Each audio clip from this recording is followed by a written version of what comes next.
Bismillahirrahmanirrahim.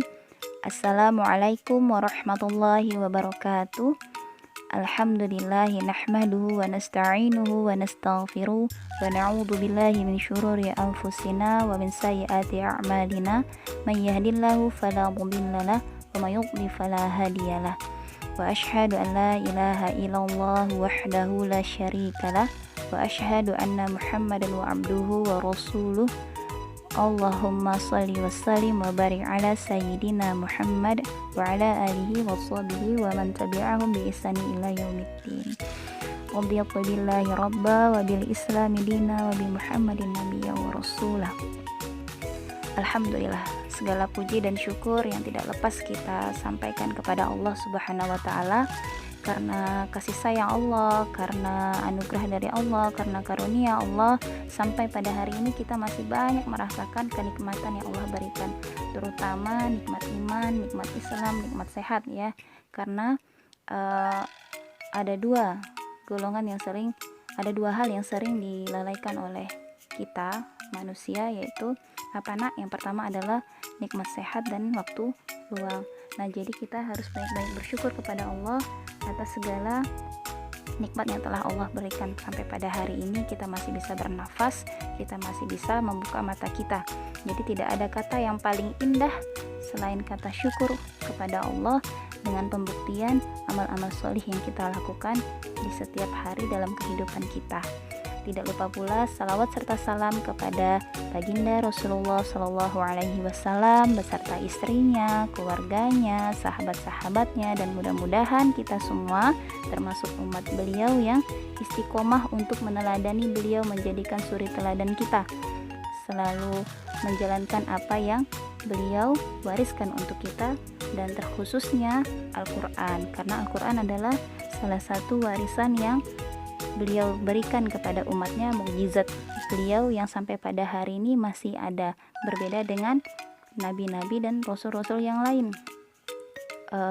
Rasulnya sudah tak ada, nabinya sudah meninggal dunia, maka mukjizatnya juga sudah tidak ada. Sedangkan Muhammad memang rasul yang spesial, rasulnya Allah yang sampai pada hari ini walaupun beliau sudah tidak ada dan kita tidak bisa berjumpa, tapi warisannya masih ada sampai hari ini. Dan Al-Quran jadilah pedoman untuk hidup seorang muslim. Dan semoga kita istiqomah untuk meneladani beliau hingga akhir hayat kita. Allahumma amin. Nah, baiklah anak-anak, alhamdulillah, insyaallah hari ini Ustazah mendapat kesempatan untuk mensosialisasikan terkait dengan pembelajaran Al-Quran kita selama PJJ, pembelajaran jarak jauh, yaitu dengan daring secara daring atau secara luring. Nah, anak-anak, apa sih pembahasannya? Pertama adalah terkait aplikasi yang kita gunakan. Yang kedua, adab belajar Al-Quran beserta tata tertibnya, kemudian target untuk hafalan dan tilawah kita selama 1 tahun ini di SDIT Al-Mumtaz Pontianak. Nah, tidak lama-lama Ustazah langsung saja ya. Nah, pertama untuk aplikasi. Jadi untuk aplikasi ini kita menggunakan 3 aplikasi. Yang pertama ada Google Classroom, ada YouTube, dan ada WhatsApp. Nah, dari ketiga aplikasi ini ada kegunaannya. Yang pertama, Google Classroom itu seperti kelas secara virtual. Jadi fungsinya sama seperti saat kita di sekolah, kelas di sekolah. Jadi di sana ada presensi untuk tugas dan presensi kehadiran.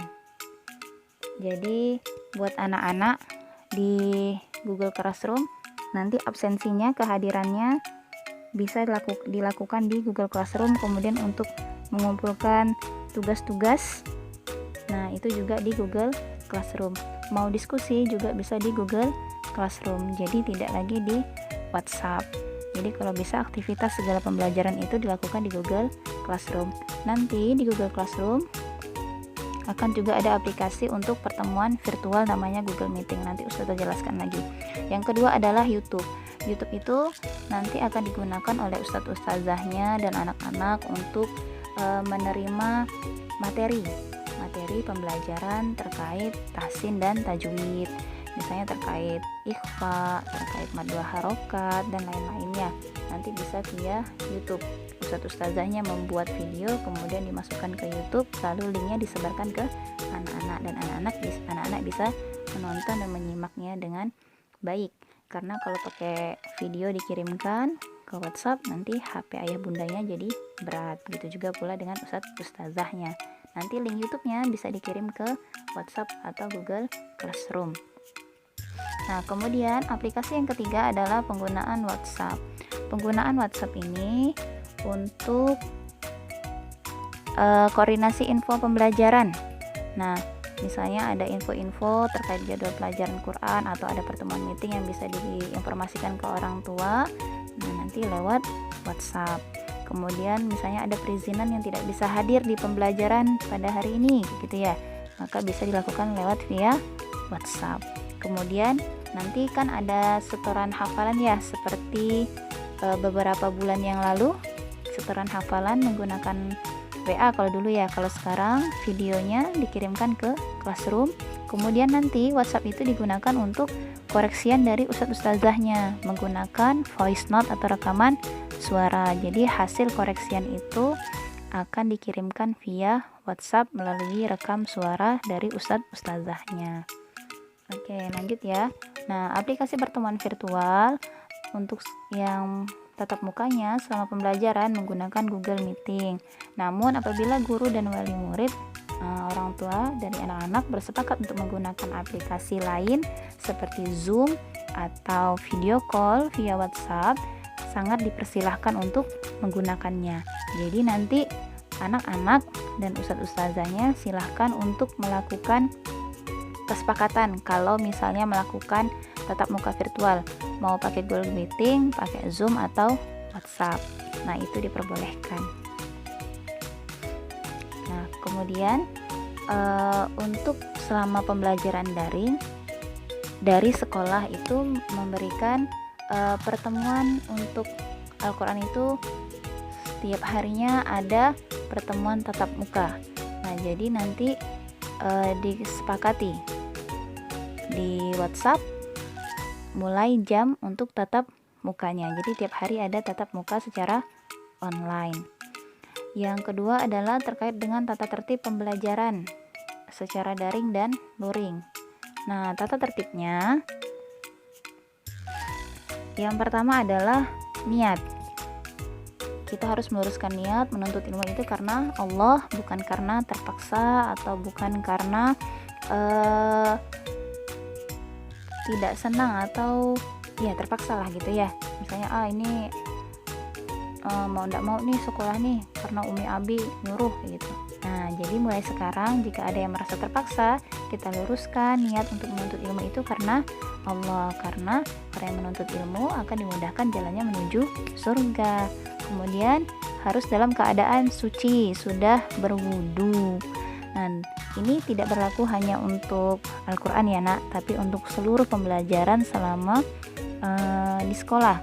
Jadi, dan bahkan kalau bisa dalam sehari-hari di rumah anak-anak selalu dalam keadaan suci. Jadi kalau misalnya batal wudunya, langsung wudu lagi kayak gitu ya, agar lebih berkah, agar lebih bersih. Kemudian penampilan, nah harus menutup aurat rapi dan bersih. Nah, ini salah satu adab kita terhadap Al-Quran. Jadi ketika kita mau baca Quran atau kita mau belajar, akan lebih baiknya dan sangat dianjurkan itu untuk menutup aurat ya. Kemudian rapi jilbabnya, jangan sampai ada nanti karena di rumah jadi pakai jilbab panjang tapi bajunya pendek. Nah, jadi pas ngangkat tangan nampak deh auratnya.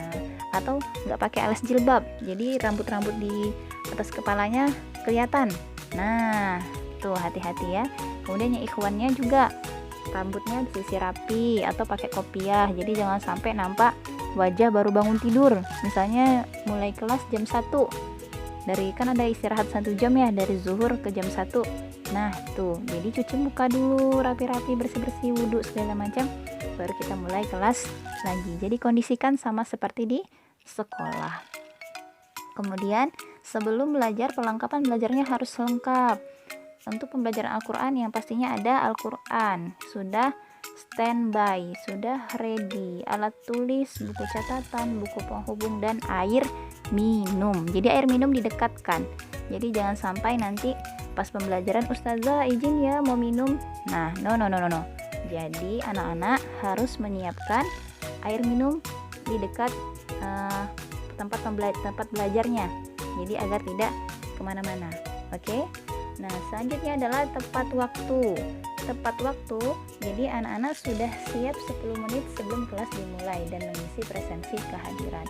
Jadi nanti misalnya jam 8 udah pelajaran Quran, maka jam 7.50 anak-anak sudah ready dengan perlengkapan belajarnya, dengan laptopnya, dengan handphonenya, dengan alat-alat semuanya sudah ready. Kemudian buka Google Classroom-nya, nanti Ustadz Ustazah akan mengirimkan presensi di Google Classroom. Misal, assalamualaikum anak-anak, kita mulai ya 10 menit lagi, ini tolong diisi kehadirannya. Yang sudah hadir silahkan komen di bawah. Nah biasa kan di posting ya, posting di forum Classroom tuh kayak gitu. Nah nanti di komen di situ, Arli hadir ustazah, Fatan hadir ustazah, kemudian Shoki hadir ustazah. Nah kayak gitu, absen di sana. Jadi kalau nggak absen maka nanti tidak terhitung kehadirannya. Oke. Kemudian khusyuk. Jadi kalau semua sudah ready, maka anak-anak sudah siap belajar dengan tenang dan fokus. Nah, jadi jangan sampai nanti belajar sambil ada TV tuh yang masih terbuka, atau ada HP yang lain untuk main games, atau ada banyak mainan di depannya. Nah, no. Jadi anak-anak fokus dengan pembelajaran dan ustazahnya saat belajar. Selanjutnya adalah aktif. Jadi saat pembelajaran, anak-anak dipersilakan untuk aktif dengan mengikuti instruksi dari ustazahnya. Misalnya, anak-anak ada yang mau ditanya tidak? Nah, jika ada yang mau ditanya, nah silahkan. Adab izinnya, kan sudah kelas 5 ya, sudah dijelaskan bagaimana adab izinnya waktu kelas 1 sampai kelas 4. Nah, kalau misalnya sekarang daring dan luring, adab izinnya gimana? Tulis di kolom chat. Assalamualaikum ustazah, saya mau tanya. Nanti kalau udah dapat instruksi dari ustazahnya untuk buka mikrofon, maka langsung buka mikrofon. Nanti kalau misalnya, atau ustazahnya bilang silakan buka mikrofon, nah nanti baru buka mikrofon lalu tanya jawab. Jadi jangan diam saja ya, aktif ketika saat belajar. Kemudian untuk semua tugas, waktu pengumpulannya paling lama jam 9 malam. Nah kan mungkin karena ada anak-anak yang ayah dan bundanya masih kerja ya, udah mau maghrib baru pulang gitu ya. Nah jadi diberi kesempatan tugasnya dikumpulkan sampai jam 9 malam. Nah baik itu tugas setoran hafalan, tilawah, atau menulis, atau ada tugas-tugas lain dari ustazahnya, paling lambat jam 9 malam. Kemudian tugas dikirimkan di Google Classroom jika berupa video, gambar, dan lain-lainnya. Kecuali rekaman suara boleh di WhatsApp. Kalau rekaman suara boleh di WhatsApp. Tapi jangan lupa dikasihkan identitas, nama dan kelasnya, biar ustazahnya bisa tahu ini tugas dari siapa. Sip anak-anak, insya Allah itu terkait dengan tata tertib pembelajaran. Nah, kalau saat tatap muka virtual bagaimana ustazah? Nah, saat tatap muka virtual, tata tertibnya adalah yang pertama, kamera harus aktif. Jadi jangan sampai kamera tidak aktif. Nah, beberapa hari kemarin ustazah masih melihat anak-anak tidak mengaktifkan kameranya. Nah, kamera harus dalam keadaan aktif. 5 menit sebelum Google Meeting dimulai, kameranya harus sudah aktif. Kemudian mikrofon dimatikan. Pertama kali join bergabung dalam Google Meeting atau Zoom atau kecuali WhatsApp ya. Nah, mikrofonnya harus di nonaktifkan. Jangan sampai dihidupkan. Dihidupkan ketika nanti ada instruksi dari Ustadz Ustazah ya. Misalnya Ustadz Ustazahnya mengucapkan salam, Assalamualaikum warahmatullahi wabarakatuh. Ini kan dalam keadaan mati semua. Nanti silahkan dibuka mic-nya. Baru anak-anak buka, jawab salam. Nah, sekarang Ustazahnya kasih instruksi lagi. Nah, matikan ya mikrofonnya, kita mau belajar sekarang, fokus ke Ustazah. Ustazah hitung sampai 3, 1, 2, 3. Oke, dimatikan semuanya. Sip, kayak gitu ya. Jadi tunggu instruksi dari Ustazahnya, baru boleh menghidupkan mikrofon. Kemudian untuk chat juga sama. Jadi chat tidak diaktifkan, tidak digunakan kalau belum ada instruksi dari Ustazahnya. Jadi chat hanya untuk diskusi atau tanya jawab. Oke, sampai sini mengerti ya anak-anak, mudah-mudahan paham. Selanjutnya standar untuk video setoran hafalan. Nah, 3 bulan yang lalu, waktu dari awal Maret ya sampai bulan Mei, kita sudah melakukan pembelajaran daring. Nah, ini anak-anak kan sudah terbiasa mengirimkan video setoran hafalan. Namun sekarang sudah ada standarnya untuk video setoran hafalannya diterima. Kalau tidak sesuai standar, maka videonya harus dikirim ulang. Yang pertama adalah anak-anak sudah dalam keadaan suci saat mau mengirimkan setoran video, rekaman video, saat kan itu murojaah ya, menghafal dan murojaah hafalan. Nah, maka harus dalam keadaan suci, sudah berwudu.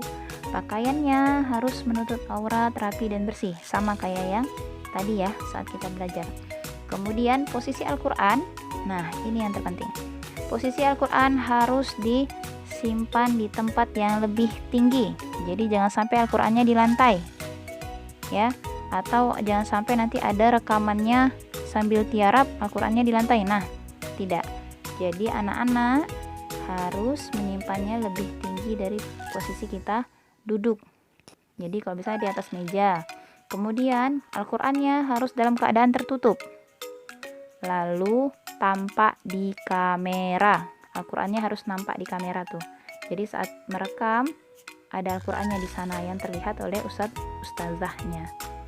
Kemudian setoran didampingi. Nah, anak-anak, jadi karena beberapa bulan lalu ada yang merekam sendiri ya. Nah, karena rekaman sendiri, jadi hasil videonya kurang memuaskan. Jadi harapan dari ustazah, anak-anak saat setoran ada pendampingan setoran hafalannya. Jadi anak-anak tidak merekam sendiri. Jadi setoran hafalannya itu seperti anak-anak sedang setoran dengan ustazahnya. Jadi misalnya di sana ada Umi dan Abi setoran berdua, lalu ada kamera dan direkam kayak gitu ya. Jadi biar kalau misalnya anak-anak ada yang salah, ada yang mengingatkan.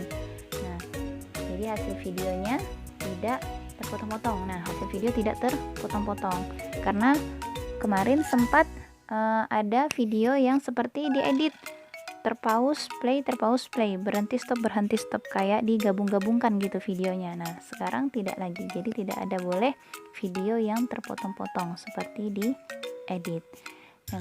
Yang terakhir adalah matanya harus melihat kamera. Diusahakan mata melihat kamera ya.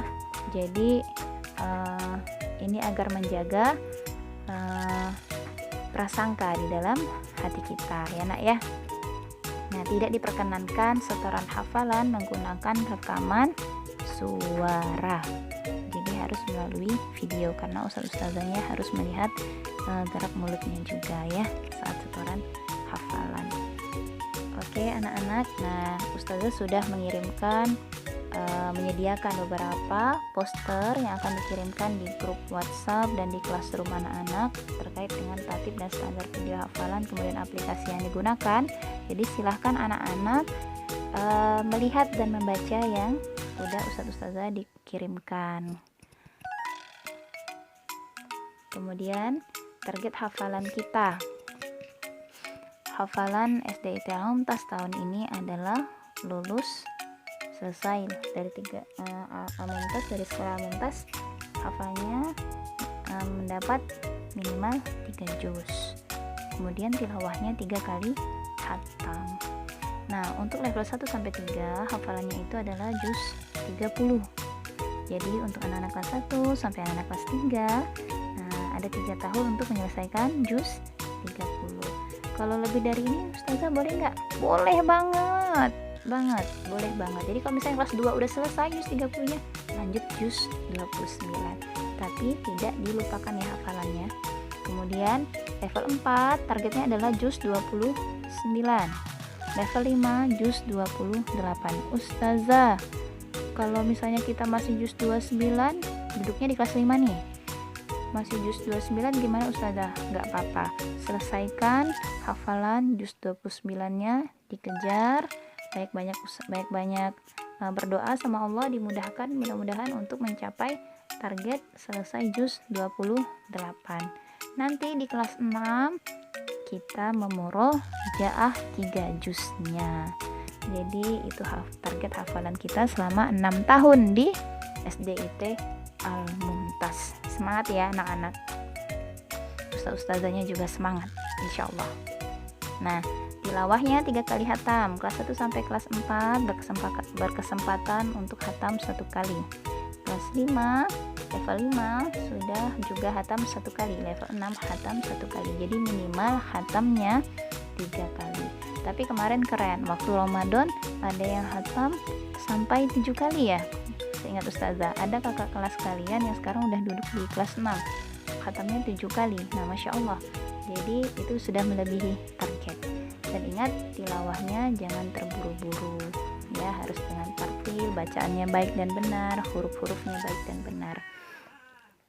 Nah, anak-anak, ini firman Allah sebagai penutup dari sosialisasi dari Ustazah terkait dengan pembelajaran Quran kita selama PJJ, pembelajaran jarak jauh, yaitu dalam surah Al-Qamar.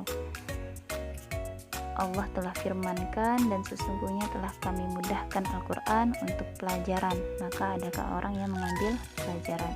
Nah, sudah Allah janjikan kepada kita bahwa Al-Quran itu Allah mudahkan. Jadi anak-anak harus yakin bahwa Al-Quran itu mudah untuk dipelajari, dihafal, dipahami ya. Insyaallah sekian dari Ustazah, jazakumullah khair karena sudah memperhatikan sosialisasi Ustazah pada hari ini. Mudah-mudahan kita semua dimudahkan oleh Allah, dilancarkan oleh Allah, dan diridhoi oleh Allah untuk mencapai segala rencana yang sudah kita buat ya. Jazakumullah khair. Ustazah akhiri, assalamualaikum warahmatullahi wabarakatuh.